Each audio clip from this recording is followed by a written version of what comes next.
This is Big Stories, avec le soutien de la Fondation Air France.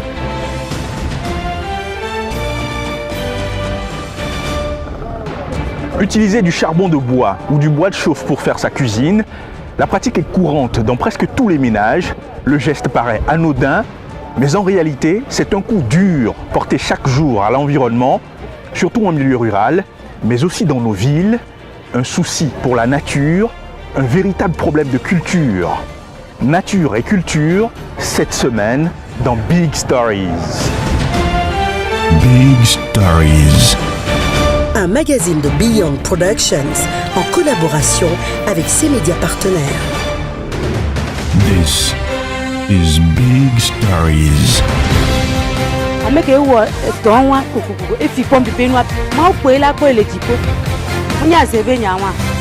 Vous êtes des centaines de milliers de téléspectateurs à témoigner votre fidélité à Big Stories. Vos mots d'encouragement nous vont droit au cœur et nous incitent à vous offrir le meilleur. Je m'en fous. Ils n'ont qu'à manifester, ils n'ont qu'à marcher où ils veulent. Ils n'ont qu'à aller là où on produit le carburant. This is Big Stories.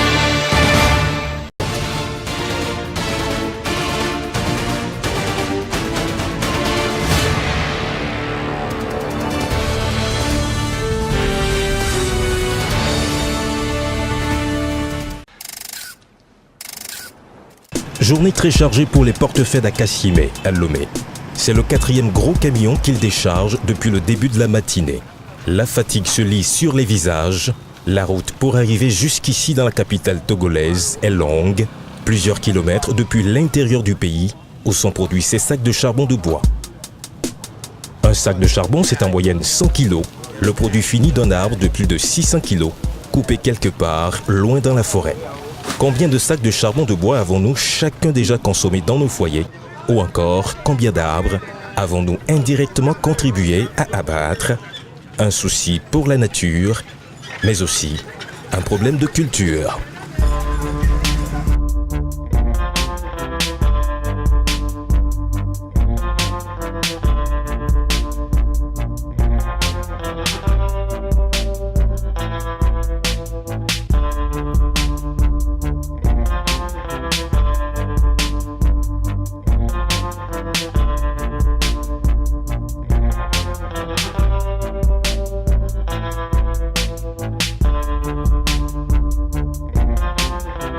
Pezinde, petit village d'1 millier d'habitants, perdu dans les monts Kabylie, dans la région de la Kara, au Togo. Une zone de végétation abondante, une mine d'or surexploitée depuis des générations.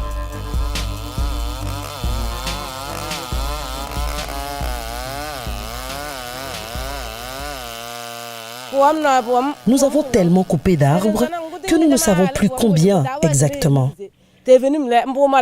Pour être franche avec vous, je dois avoir coupé l'équivalent d'une superficie de 100 terrains de football. Ce petit village est en réalité un grand fourneau de fabrication de charbon de bois. Comme Mana, beaucoup ici en ont fait leur principale source de revenus.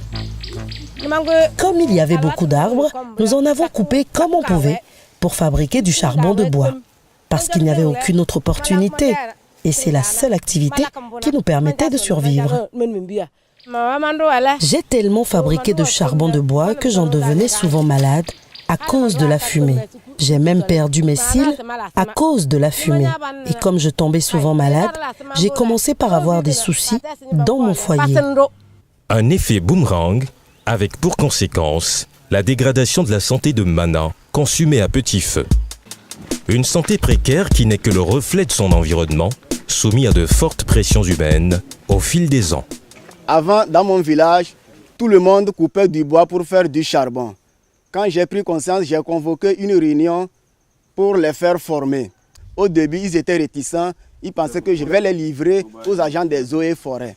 Mais Bori trouvera la bonne formule pour amener progressivement sa communauté à adopter des comportements qui préservent l'environnement.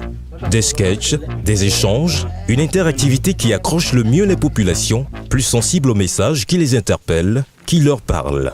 Toute une stratégie mise en place par Bori qui connaît bien sa communauté. En tant que fils de Kpenzinde et président CVD, nous avons pris conscience de la dégradation avancée de l'environnement, notamment la disparition des forêts sacrées, le tarissement des eaux, la dégradation du sol.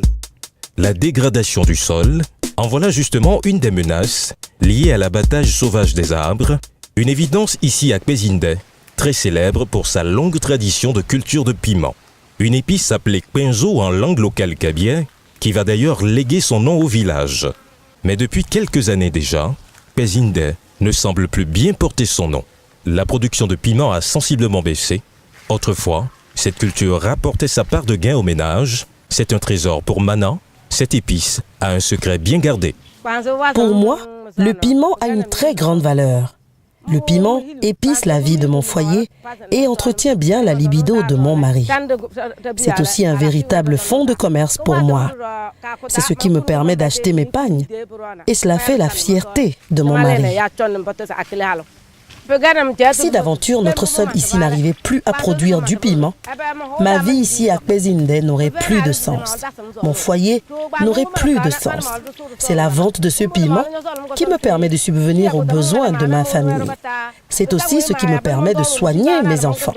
Cela voudrait dire aussi que je ne pourrais plus m'acheter mes pagnes. Et les gens du village vont se moquer de moi alors. Le foyer de Mana, désormais menacé, risque d'être l'objet de moqueries, de railleries des voisins, en cause l'appauvrissement des sols, la baisse de la production du piment, un constat qui interpelle la conscience collective. C'est ce que nous verrons dans la deuxième partie de Big Stories. Big Stories.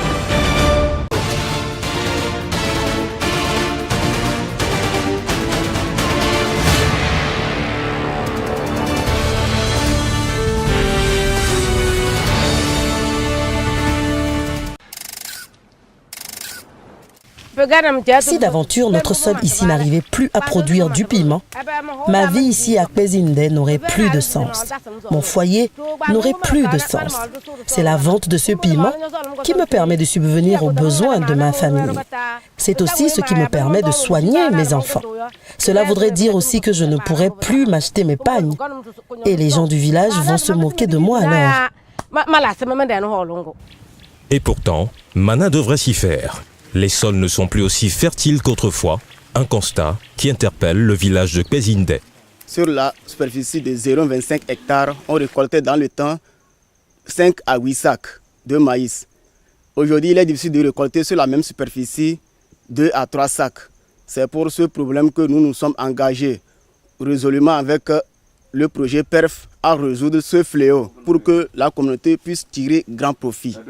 Une occasion unique pour la communauté de Kpezinde de protéger son environnement et de restaurer la fertilité de ses sols à travers le projet PERF, un projet mis en œuvre au Togo depuis 2013 par l'ONG internationale Eau Vive avec le soutien de l'Union européenne. Au total, 50 villages concernés, soit 10 cantons des préfectures de la Kosa et de la Binan dans la région de la Kara. Sur cette action, nous avons travaillé avec 3 associations locales.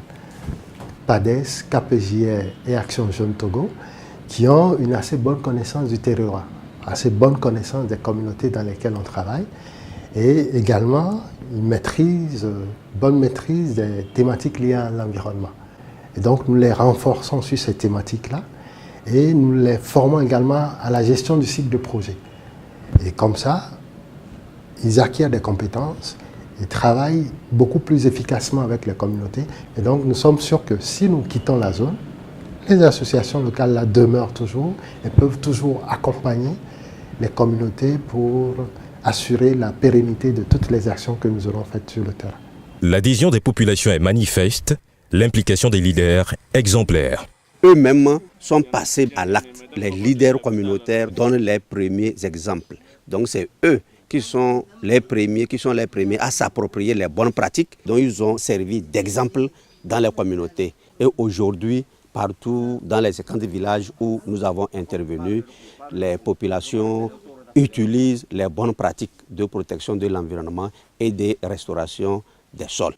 Au nombre des bonnes pratiques encouragées par le projet PERF durant ces 3 années de mise en œuvre, la rationalisation des ressources naturelles. De nouvelles méthodes de fabrication de charbon de bois voient le jour. Elles ont l'avantage de réduire l'exploitation abusive du bois et d'accroître les revenus des tenants de cette activité. Eau Vive et PADES sont venus nous apprendre à mieux faire du charbon de bois. Maintenant, avec un arbre, nous avons jusqu'à 3 sacs de charbon de bois. Alors qu'avant, nous n'avions qu'un seul sac.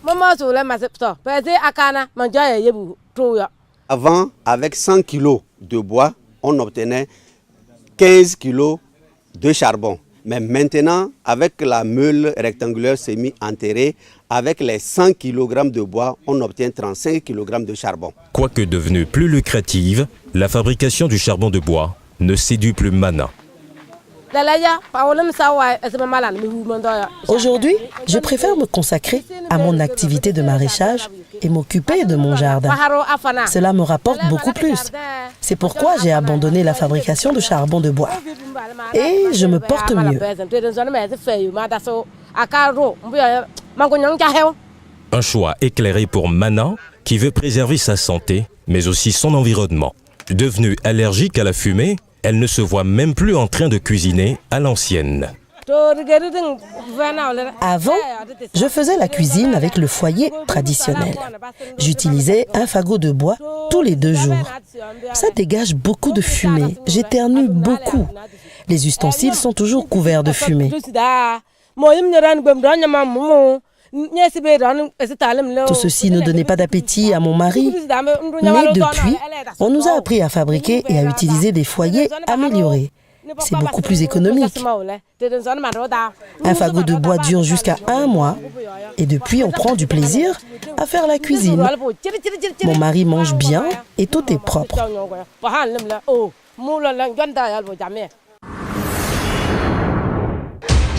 Les foyers améliorés, une pratique de plus en plus observée en milieu rural, mais quel intérêt pour les habitants des villes, plutôt portés vers l'utilisation du gaz butane? C'est ce que nous verrons dans la 3e partie de Big Stories. Big Stories. J'utilisais un fagot de bois tous les 2 jours. Ça dégage beaucoup de fumée. J'éternue beaucoup. Les ustensiles sont toujours couverts de fumée. Tout ceci ne donnait pas d'appétit à mon mari. Mais depuis, on nous a appris à fabriquer et à utiliser des foyers améliorés. C'est beaucoup plus économique. Un fagot de bois dure jusqu'à 1 mois et depuis, on prend du plaisir à faire la cuisine. Mon mari mange bien et tout est propre. Effectivement, les foyers améliorés permettent de réduire la quantité de bois exploité pour la production des combustibles ligneux. Mais il se fait que ce n'est pas l'apanage, que ce soit en milieu urbain ou en milieu rural. C'est pourquoi au même moment qu'on a vulgarisé les foyers améliorés utilisant le charbon et le bois, nous voulons amener tous les ménages à l'utilisation du gaz. Pour cela, en milieu urbain, nous avons mis en place une stratégie qui facilite les ménages à avoir accès au gaz.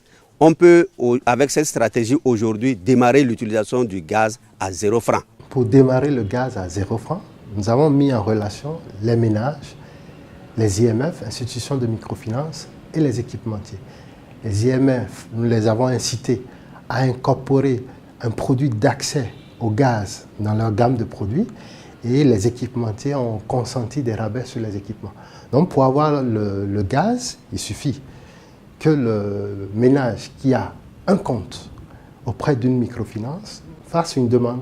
Chaque mois, il paie, il rembourse en fait l'argent qu'il dépensait pour acheter le charbon, il le met pour rembourser et au bout de 5-6 mois, il a fini de payer son crédit. L'autre stratégie, c'est la stratégie crédit tontine. Et là, c'est des gens qui n'ont pas besoin d'avoir un compte, mais qui chaque jour paient 50 ou 100 francs comme tontine. Et donc, ils peuvent aussi demander à avoir le gaz. Ils le font chaque jour, 50-100 francs. Il suffit qu'ils aient sur leur, au niveau de la tontine, ce qu'ils ont payé, qu'ils atteignent le tiers du coût du kit. Et là, ils ont accès aux équipements. Et ils continuent à payer les 50-100 francs qu'ils déboursaient pour acheter le charbon. Ils le paient pour rembourser leur crédit. et ils ont le gaz et ils peuvent l'utiliser. Une pratique moderne de cuisson qui devra prendre du temps pour gagner les zones rurales, des milieux où l'utilisation des foyers traditionnels est même améliorée, continue d'alimenter la coupe des arbres et la fabrication du charbon de bois. Une porte de sortie tout de même des activités génératrices de revenus parallèles. Nous sommes conscients que les habitudes ne changeront pas du jour au lendemain. Et nous avons formé la population sur les activités génératrices de revenus, notamment l'élevage de porc, la production du miel, la transformation des produits agricoles, les pépinières douches où on produit le piment qui se vend mieux chez nous à Kpezinde, comme le nom l'indique. Ceci améliorera la population à cesser la coupe du bois. Des activités génératrices de revenus le plus souvent liées à l'agriculture et qui font appel à de nouvelles techniques agricoles, respectueuses et protectrices de l'environnement.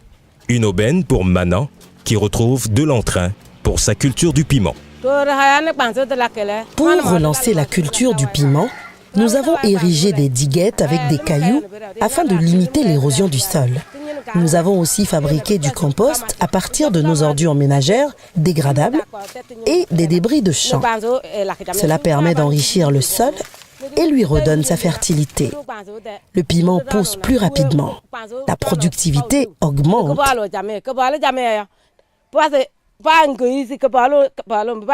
Sur 3 pieds de piment, j'arrive à avoir plus d'un bol. Son arôme est agréable. Ça sent vraiment bon.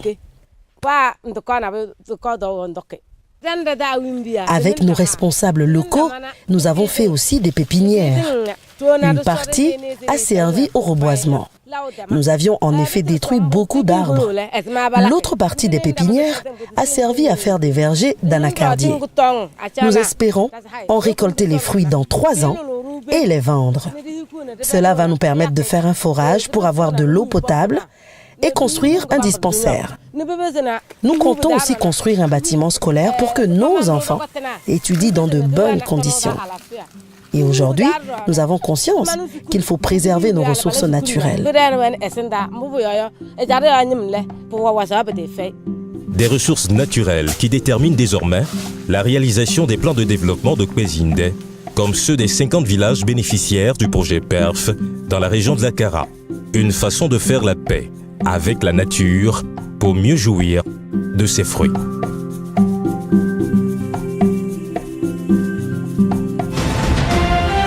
Big Stories. This is Big Stories.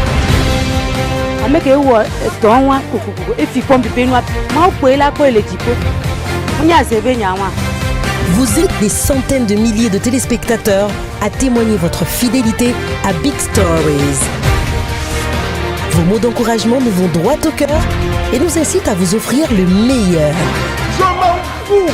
Ils n'ont qu'à manifester, ils n'ont qu'à marcher où ils veulent. Mais ils n'ont qu'à aller là où on produit le carburant. This is Big Stories. C'est la fin de ce numéro de votre magazine Big Stories. Merci de l'intérêt que vous y avez accordé. Big Stories est diffusé chaque semaine avec le concours de ses médias partenaires. Une façon pour notre réseau de médias de contribuer à l'effort de développement social du Togo et de l'Afrique. Nous écrire? Oui, écrivez-nous. bigstories228@beyondpro.org et rejoignez-nous sur notre site internet beyondpro.org. Prenez soin de vous et donnez-vous les couleurs qu'il faut à chaque instant, jour après jour. Très bonne suite de programme à tous. Big Stories. Un magazine de Beyond Productions en collaboration avec ses médias partenaires.